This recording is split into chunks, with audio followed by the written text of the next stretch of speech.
নিজের লক্ষ্য নির্ধারণ করুন, কী চাইছেন তা স্পষ্টভাবে ঠিক করুন, যাতে অন্যের কথায় কখনো বিভ্রান্ত না হন। আত্মবিশ্বাস বজায় রাখুন, নিজেকে বিশ্বাস করুন, কারণ আত্মবিশ্বাসই সাফল্যের প্রথম ধাপ।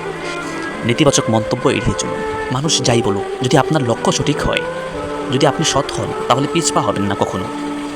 নিজের শক্তি এবং দুর্বলতাকে জানুন, আপনি কী পারেন এবং কী পারেন না তা বোঝা খুবই গুরুত্বপূর্ণ। নিয়মিত শিখতে থাকুন, দক্ষতা উন্নত করুন, যাতে অন্যের কথার চেয়ে আপনার কাজের মান বড় হয়ে ওঠে। সময় নষ্ট করবেন না, গুজব, সমালোচনা, নেতিবাচক চিন্তা, বেশি কথা বলা, এসবে সময় ব্যয় না করে নিজের লক্ষ্যে ফোকাস করুন। ধৈর্য ধরে কাজ করুন, সাফল্য একদিন আসে না, সাফল্য রাতারাতি আসে না, তাই লেগে থাকুন, পরিশ্রম করুন। সঠিক মানুষের সাথে থাকুন, যারা আপনাকে উৎসাহ দেয়, আপনাকে অনুপ্রেরণা দেয়। আপনার এমন ইতিবাচক মানুষদের সংস্পর্শে থাকুন, যারা আপনার ভালো চায়।